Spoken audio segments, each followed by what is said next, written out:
Hello বন্ধুরা, আমি জয়ন্ত। আমাদের ভয়েস অফ পল্লবী চ্যানেলে নিত্য নতুন পাঠ গল্প শুনতে ও পড়তে আমাদের চ্যানেলটি এক্ষুনি সাবস্ক্রাইব করে পাশে থাকা বেল আইকনটি বাজিয়ে দিন। ধন্যবাদ সবাইকে।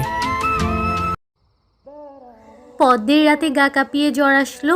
ইজান মেডিসিন দিয়েছে, তাও জ্বর কমছে না। এই গরমেও পদ্ম কাঁপছে। জ্বরে পদ্মের চোখ দিয়ে পানি পড়ছে। ইজান টিস্যু দিয়ে কতক্ষণ পর পদ্মের চোখের পানি মুছে দিচ্ছে। ইজান আর সামলাতে না পেরে রুবিনা খাতুনকে ডাক দিল। তিনি এসে তার মেয়ের পাশে বসলেন। অনেকক্ষণ জলপট্টি দিলেন তিনি, কিন্তু মনে মনে একটা ভয় কাজ করছে পদ্মকে নিয়ে। জলপট্টি দেওয়ার পর পদ্মের জ্বর অনেকটা কমেছে। রুবিনা খাতুন পদ্মের কাছে থাকতে চেয়েছিল, কিন্তু ইজান ওনাকে বলেছে এখন সেসব সামলাতে পারবে, তাই রুবিনা খাতুন চলে এসেছেন। ইজান পদ্মের পাশে শুয়েছে। আজ কোনো দূরত্ব নেই তাদের মাঝে, তবুও একজন আরেকজনকে স্পর্শ করছে না। পদ্ম জ্বরের ঘরে কিছু বলছে। ইজান খুব মনোযোগ দিয়ে পদ্মের কথা শুনে বুঝেছে পদ্ম পানি খাবে। ইজান পদ্মকে পানি খাওয়ালো। কিছুক্ষণ পর আবার জ্বর আসলো পদ্মের। মেয়েটা কাঁপছে।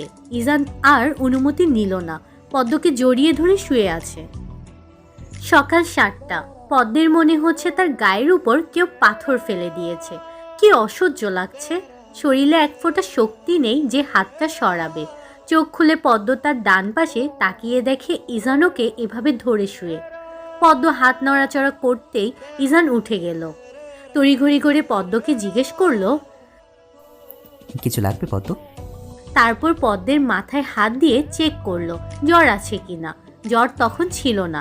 পদ্ম ইজানের দিকে তাকিয়ে বলল, কিছু লাগবে না। আসলে আপনি যেভাবে হাত দিয়ে শুয়েছিলেন আমি নিঃশ্বাস নিতে পারছিলাম না। কথাটা শুনে ইজানের মুখটা ছোট হয়ে গেল। ইজান উঠে ফ্রেশ হতে চলে গেল। ফ্রেশ হয়ে এসে পদ্মকে জিজ্ঞেস করলো, তুমি ফ্রেশ হবে না? পদ্ম মাথা নেড়ে বলল, জি, আসলে মাকে একটু টেকে দিলে ভালো হয়। আমার একটুও শক্তি নেই, একা একা হেঁটে যেতে পারবো না। ইজান পদ্মের পাশে দাঁড়িয়ে হাত বাড়িয়ে দিল। পদ্ম কিছু বুঝলো না, অবুঝের মতো শুধু তাকিয়ে রইল। ইজান পদ্মকে তার হাতে ইশারা করে বলল, উঠে আসো, আমি তোমাকে ওয়াশরুমে দিয়ে আসবো। পদ্ম আস্তে আস্তে করে উঠছে। ইজান পদ্মকে ধরে ধরে নিয়ে ওয়াশরুমে দিয়ে আসলো। যতক্ষণ পদ্ম ওয়াশরুমে ছিল ততক্ষণ ইজান সেই দরজার বাইরেই দাঁড়িয়েছিল। পদ্মকে বেডে আধশোয়া করে রেখে বাইরে আসলো। পুষ্প সোপায় বসে আছে। গ্রামে থাকলে এতক্ষণ তার 3 বেলা খাওয়া হয়ে যেত, আর এখানে এখনো একবারও সে খেতে পারছে না। বিরক্তিকর ব্যাপার। ইজানকে রুম থেকে বের হতে দেখলো। পুষ্প ইজানের সামনে দাঁড়ালো। ইজান ভয়ে আছে, আজ জানি আবার কি বলবে। আপনাদের বাড়িতে আসলে কি মানুষকে খেতে দেন না? ইজান বুঝেছে পুষ্প কি বলছে। পুষ্পের কথা শুনে লজ্জায় পড়ে গেল। পদ্ম অসুস্থ, তাই নাস্তার কথা ভুলেই গিয়েছে সে। এখন যাচ্ছে নাস্তা আনার জন্য। ইজান বিব্রতবোধ হাসি দিয়ে বলল, এই তো যাচ্ছি তোমার খাবার আনতে। ইজান বেরিয়ে পড়ল। এই পুষ্প মেয়েটা ভালোই লজ্জা দিতে পারে। ইজান রুবিনা খাতুন আর পুষ্পের সাথে নাস্তা করে পদ্মের জন্য রুমে নিয়ে আসলো। তারপর নিজ হাতে খাইয়ে দিল পদ্মকে। আজ আর হসপিটালে যাবে না ইজান। ইজান এখনো হসপিটালে যাচ্ছে না দেখে পদ্ম ইজানকে বলল, আপনি হাসপাতালে যাচ্ছেন না কেন? ইজান চুপচাপ পদ্মকে মেডিসিন খাইয়ে দিয়ে বলল, আমার বাসায় এক স্পেশাল রোগী আছে, যার কারণে আজ আর আমি হসপিটালে যাব না।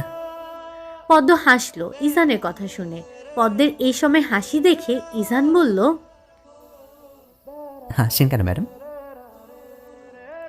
ইজানের এমন ম্যাডাম বলার কারণ পদ্ম জানে না। সে ইজানকে বলল, আপনি আমাকে ম্যাডাম বলেন কেন? ভালোবেসে বলি। পদ্ম অবাক হয়ে গেল ইজান তাকে ভালোবাসি শুনে।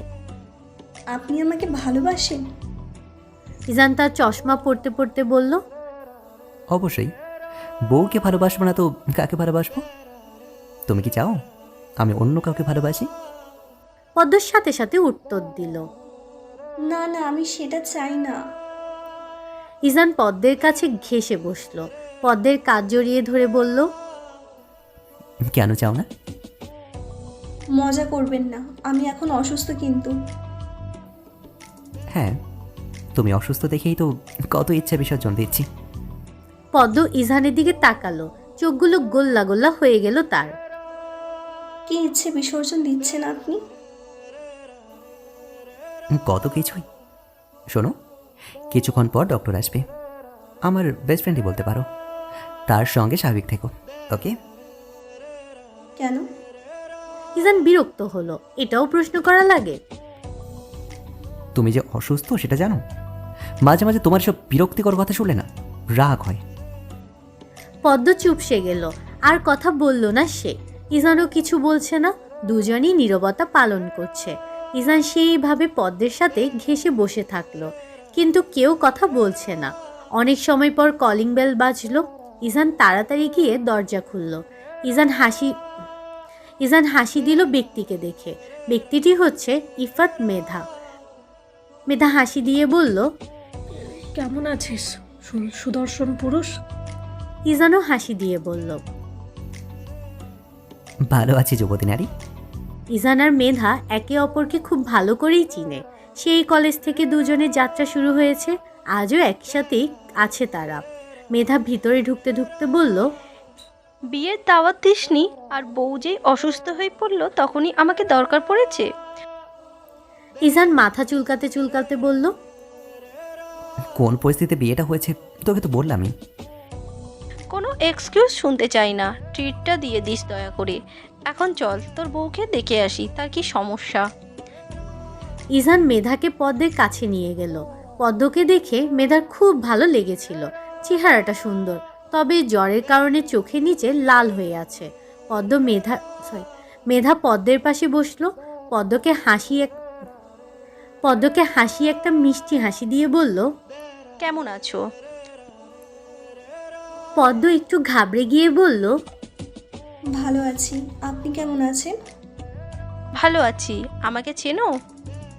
জি, উনি একটু আগে আপনার কথা বলেছিলেন। ও বলে দিয়েছে। নাম কি তোমার?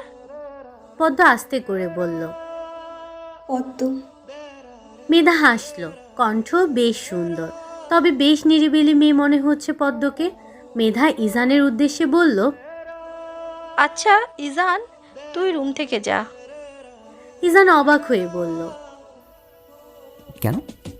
আমি এখানে থাকলে কি সমস্যা? মেধা কথা বেশি বাড়ালো না, এক কথায় বলল, কেন রুম থেকে যেতে বলেছি? তুই পরে বুঝবি। মেধা পদ্মের শরীরের তাপমাত্রা চেক করলো, মোটামুটি ভালোই জ্বর আছে। জ্বরের জন্য কিছু মেডিসিন লিখলো। তারপর পদ্মের চোখ গলা দেখলো, কোথাও সমস্যা নেই। মেধা পদ্মের প্রেশার মাপতে মাপতে বলল, তোমার এখন কেমন লাগছে? পদ্ম আস্তে করে উত্তর দিল, একটু জ্বর জ্বর লাগছে। কিন্তু জ্বর তো একটুও না শরীরে। আচ্ছা তোমার পিরিয়ড ক্লিয়ার তো? পদ্ম লজ্জা পেয়ে মাথা নিচু করে ফেলল। ইজান সামনে দাঁড়িয়ে আছে, সে এখন কিভাবে উত্তর দিবে?